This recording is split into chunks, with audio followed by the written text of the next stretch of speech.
Bismillahirrahmanirrahim. Assalamualaikum warahmatullahi wabarakatuh. Alhamdulillahilladzi an'amana awjadana bi ni'matil imani wal islam.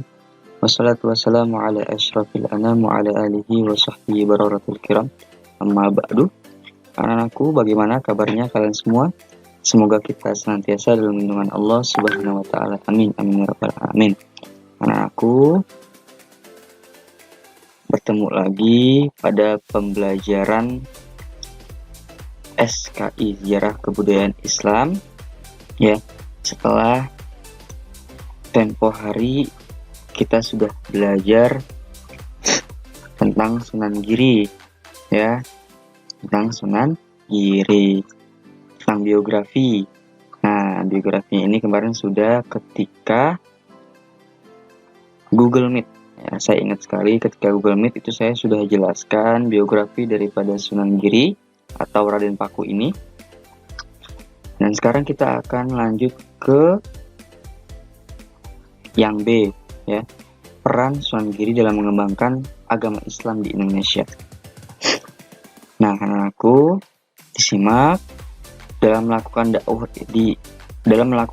Islam di daerah Jawa ini, Sunan Giri mempunyai peran penting dalam pengembangan syiar agama Islam. Yang pertama yaitu berperan sebagai seorang pemimpin agama dan juga penguasa wilayah Giri. Keberadaan bangsal Giri Manganti, Puri Kedaton di situs Giri Kedaton menjadi bukti bahwa sejarah Raden Paku bukan hanya ulama penyebar agama Islam, nah melainkan juga sebagai penguasa politik di wilayahnya, di Giri. Gelar Prabu Satmata atau Sunan Giri juga disematkan ke Raden Paku. Dalam bahasa Jawa kuno, Sunan Giri berarti Raja Giri. Usaha dakwah yang dilakukan menjadi lebih meluas dan leluasa karena memegang kedudukan sebuah pemimpin.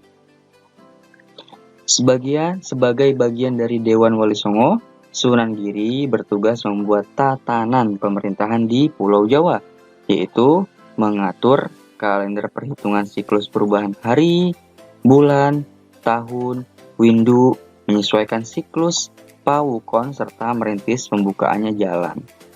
Nah, jadi ini peran Sunan Giri ya. Yang pertama yaitu sebagai pemimpin agama dan penguasa wilayah Giri. Kemudian yang kedua, mengambil alih fungsi dukuh menjadi pesantren. Nah, salah satu proses islamisasi melalui pendidikan yang diperankan Sunan Giri adalah usaha mengambil alih lembaga pendidikan Syiwa Buddha yang disebut mandala, asrama atau dukuh menjadi sebuah pesantren. Pada masa Majapahit, dukuh dijadikan sebagai tempat pertapaan untuk mendidik calon pendeta. Lalu oleh para wali songo, dukuh diformat menjadi pesantren. Dan peserta didik yang belajar disebut santri. Kata santri ini berasal dari kata sastri yang berarti orang suci yang mempelajari kitab suci. Dalam perjalanannya, pesantren mengajarkan berbagai macam pengetahuan, agama, kebudayaan, seni, ekonomi, dan juga sebagainya. Kemasyhuran atau terkenalnya dan pengembaraan Raden Paku Sunan Giri saat muda dalam menjalankan usaha dagang milik Nyi Ageng sambil menyebarkan agama Islam ke berbagai daerah menjadikan Sunan Giri dikenal luas hingga santrinya tidak hanya berdatangan dari Pulau Jawa, bahkan dari Makassar, Lombok, Sumbawa, Flores, Ternate, Tidore, dan Hitu. Persebaran santri dari berbagai penjuru daerah menunjukkan kemajuan dan perkembangannya pesantren yang dimulai diminati masyarakat pada saat itu ya. Jadi yang kedua ini, peran dari Sunan Giri itu adalah mengambil alih fungsi dukuh menjadi pesantren. Nah, dukuh itu tadi sudah kalian dengarkan, sudah kalian simak penjelasannya bahwa dukuh itu ya dirubah formatnya menjadi pesantren. Yang awal mulanya itu dukuh dijadikan sebagai tempat pertapaan, betapa untuk mendidik calon pendeta. Lalu diubahlah ya oleh Wali Songo menjadi formatnya pesantren. Nah, di pesantren itulah para santri, para peserta didik, murid-murid itu belajar, ya. Begitupun kata santri, ya, asal usulnya adalah sastri, yang artinya itu adalah suci, ya, yang mana mempelajari kitab suci. Nah, di pesantren itu juga belajar berbagai macam pengetahuan, agama, kebudayaan, seni, ekonomi, dan juga yang lain-lainnya. Selain itu, yang ketiga, mengembangkan pendidikan terbuka bagi masyarakat. Nah, dalam dakwah Sunan Giri ini tidak hanya mengembangkan sistem pesantren yang diikuti oleh santri-santrinya di berbagai daerah, melainkan mengembangkan pendidikan masyarakat secara terbuka dengan menciptakan berbagai jenis permainan anak-anak. Nah, permainan anak-anak ini yaitu ada yang namanya jelungan, kemudian jamuran, ya. Nah, untuk jelungan ini itu apa sih? Nah, jelungan ini adalah permainan anak-anak yang berperan sebagai pemburu dan yang lainnya itu menjadi objek buruan. Mereka akan selamat dari kejaran pemburu bila telah berpegang pada batang pohon yang telah ditentukan lebih dahulu. Nah, pada prinsipnya, pemenang itu bersembunyi, sementara pemain kalah berusaha mencari pemain yang lainnya tanpa harus meninggalkan pangkalan atau batang pohon yang terlalu jauh. Artinya, permainan tersebut adalah seseorang yang sudah berpegang teguh pada agama Islam, maka ia akan selamat dari ajakan setan atau iblis yang dilambangkan sebagai pemburu. Mungkin permainan jelungan ini sudah hampir tidak ada ya di ibu kota besar sebagaimana kita tinggal, ya, di daerah-daerah tempat kita tinggal. Mungkin sudah tidak ada ya permainan jelungan ini yang harus menentukan batang pohon pisang, ya, kemudian yang kalahnya itu berjaga, kemudian yang menang itu bersembunyi, nanti dicari sama yang kalah itu. Ya mungkin udah nggak ada ya, hampir tidak ada di berbagai daerah. Ya karena sekarang itu zamannya sudah berubah, sudah canggih, rata-rata permainan semuanya dari gadget, dari gawai. Nah, kemudian yang kedua ada jamuran. Nah, permainan tradisional ini melibatkan 4-12 anak yang mana dimainkan pada malam hari di saat bulan purnama. Nah, pelaksananya ini dengan membentuk bulatan seperti jamur bentuknya, kemudian permainan ini disertai nyanyian berupa tembang dan diakhiri dengan mengerjakan apa yang disuruh oleh anak yang jadi atau dadi. Dalam permainan ini terkandung makna kerjasama, peduli, dan menambah keakraban dengan sesama teman. Nah, anak-anak ini nama permainan tradisional ini atau jamuran ini mungkin dulu saya pernah merasa bermain seperti ini. Jadi permainan tradisional ini melibatkan 4-12 anak, kemudian dimainkan, tapi nggak dimainin saat bulan purnama ya. Jadi malam-malam itu ya saya itu bermain hampir sama lah, hampir mirip seperti ini ya, membentuk bulatan, kemudian ada anak yang jaga satu. Nah, itu namanya dadi. Nah, mungkin ayah, ibu kalian itu pernah merasakan ya permainan semacam tradisional ini, namanya jamuran. Nah, kemudian Sunan Giri juga membuat tembang-tembang permainan anak, yaitu Padang Wulan, Jor, Gula Ganti, Cublak-Cublek Suweng. Kedatangannya di tengah masyarakat dengan cara-cara unik, memanfaatkan seni lokal menarik simpati dari berbagai tingkat usia, menjadikan Islam semakin meluas. Perhatikan anakku, ini adalah gambar 11 ini adalah Padang Wulan. Kemudian gambar 12 ini adalah permainan jamuran nih ya. Membentuk bulatan seperti jamur, kemudian ada yang berjaga satu. sambil bernyanyi-nyanyi. Nah, yang keempat, peran dari Sunan Giri itu memanfaatkan seni pertunjukan sebagai media dakwah. Jadi Sunan Giri ini benar-benar memanfaatkan seni untuk dijadikan media dakwahnya. Nah, pada masa Majapahit pertunjukan di masyarakat ini berhubungan dengan ritual-ritual keagamaan Hindu-Buddha yang mana berkaitan dengan tempat-tempat sakral, pilihan hari dan waktu, pemain terpilih, sesaji dan juga busana khusus. Seni wayang diperkirakan sudah ada di Nusantara sejak tahun 930 Masehi yang merupakan asli kebudayaan Jawa. Pertunjukan wayang merupakan pertunjukan ritual yang berasal dari cerita Ramayana dan Mahabharata. Pegelarannya dikaitkan dengan upacara spiritual agar terhindar bencana-bencana bersifat goib. Karena itu, dalang diposisikan sebagai orang suci atau pendeta.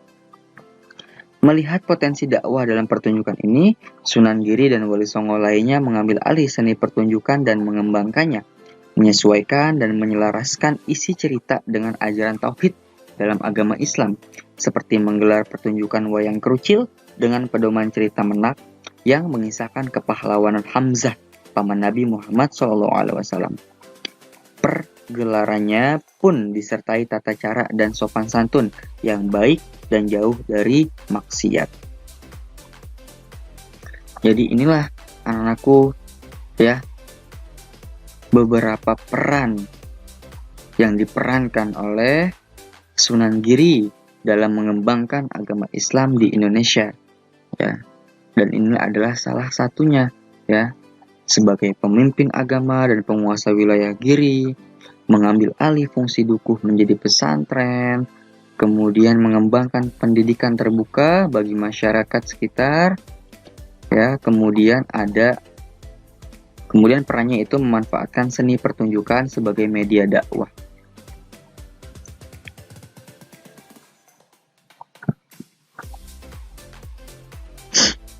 Yang C, sikap positif dalam pribadi Sunan Giri. Dalam usaha menyebarkan dan mengembangkan dakwah Islam di Indonesia, Sunan Giri patut menjadi teladan dalam sikap positif yang ditunjukkan. Yang pertama, 1. Santri cerdas, tekun, dan ulet dalam menuntut ilmu.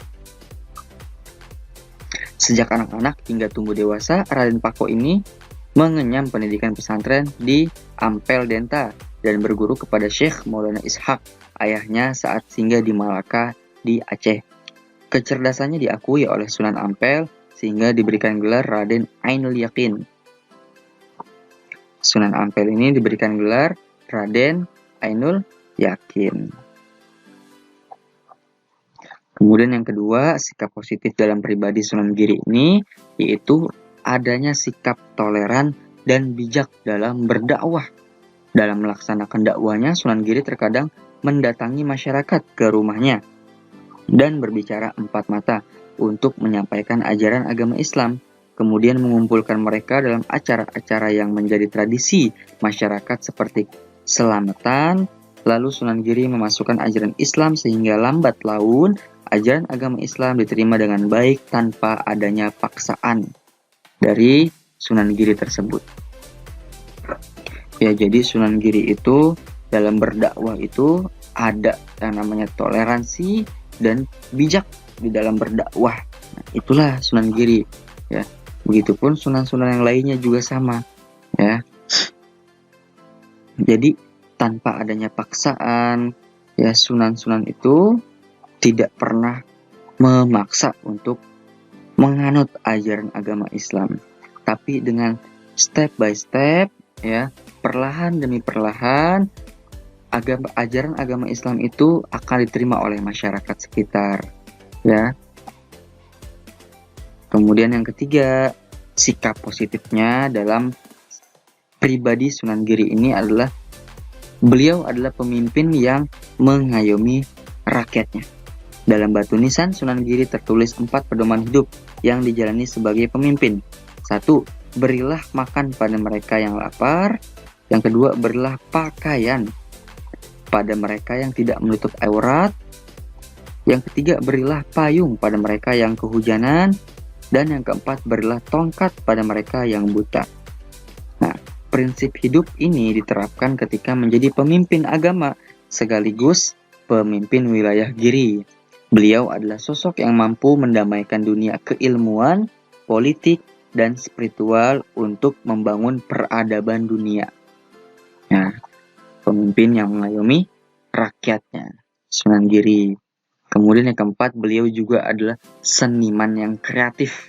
Ya, kemampuan Sunan Giri ini menuangkan ide-ide kreatif dalam menyebarkan agama Islam melalui pendidikan dan seni budaya. Telah menjadikannya seniman yang memanfaatkan seni untuk agamanya. Kreasinya membuat permainan anak, membuat tembang yang berisi pesan-pesan moral, dan menambahkan lakon-lakon dalam seni wayang yang mengandung napas keislaman menjadi teladan yang patut dicontoh.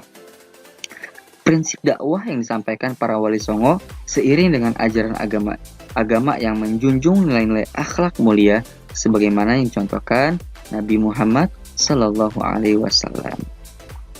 Inilah anak-anakku sikap positif dalam pribadi Sunan Giri yang dapat kita ambil, ya.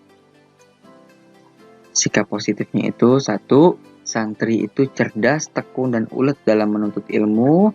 Kemudian toleransi dan bijaksana dalam berdakwah. Kemudian pemimpin yang mengayomi rakyatnya. Kemudian seniman kreatif. Hikmahnya ini adalah wa innaka latad'uhum ila siratim mustaqim.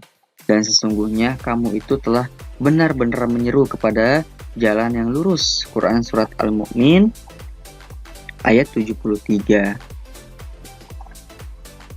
Ayo renungkan, carilah informasi tentang permainan jelungan dan jamuran, dan tulislah nilai-nilai yang positif dari permainan tersebut. Ini memang agak sulit sih ya, kalau kita itu tidak, gambarannya pun juga agak sulit. Tapi kita cobalah ya. Jadi kalian ini disuruh mencari informasi tentang permainan jelungan, ya. Mencarikan informasi tentang permainan jelungan dan juga jamuran. Dan kalian itu menuliskan nilai-nilai positif dalam permainan tersebut. Nah, misalkan permainan jelungan ini mengajarkan kita kepada apa? Ya, kemudian permainan jamuran ini mengajarkan kita untuk apa? Seperti itu ya.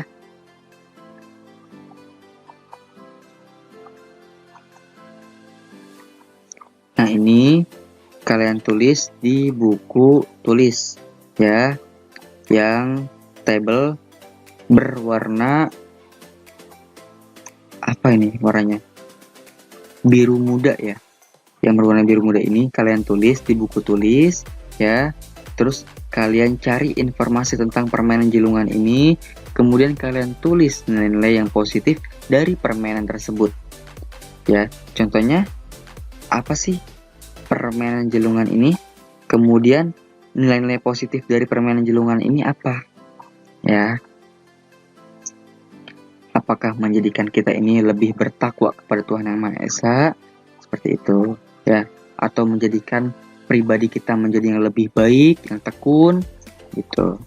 Kemudian juga yang jemuran juga sama jamuran, ya. Yang ketiga juga permainan gendi gerit. Nah, kalian ini boleh searching, ya. Boleh searching di Google, ya. Kalian boleh searching di Google apa itu permainan jelungan. Kalau permainan jelungan itu tadi sudah ada, kalian tinggal baca dan kalian tinggal ambil kesimpulannya. Artinya kalian bisa mengambil apa sih nih nilai-nilai yang terkandung yang positif dari permainan jelungan ini. Begitupun juga permainan jamuran dan juga permainan gendi gerit. Nah, selain itu tugasnya juga ada, ayo berlatih di halaman 39. Kerjakan nomor 1 sampai 5. Jadi tugasnya ini ya, ayo berlatih 1 sampai 5 dan di halaman 38 yang ada di dalam tabel berwarna biru muda. Ya. Mungkin ini saja pelajaran SKI-nya, kita cukupkan sampai latihannya. ya sampai latihan ini. Mungkin nanti mungkin pekan yang akan datang akan saya adakan ulangan latihan dari mulai bab Sunan Giri, Sunan Ampel, dan Sunan Maulana Malik Ibrahim. Ya, jadi ada tiga sunan. Nanti saya jadikan satu, kemudian kita adakan ulangan harian. Ya, ulangan harian untuk menambah nilai-nilai kalian. Ya. Jadi inilah anak-anakku pelajaran kita kali ini SKI tentang bab tentang Sunan Giri. Baik dari biografinya, kemudian peran daripada Sunan Giri menyebarkan agama Islam, dan seterusnya. Tinggal kalian baca-baca lagi ya. Apabila ada yang penting-pentingnya bisa kalian kasih spidol stabilo ya, namanya ya, spidol stabilo yang berwarna itu. Atau boleh kalian kasih penggaris, kemudian kalian kasih garis ya. Oke, anak-anakku, selamat belajar, tetap semangat.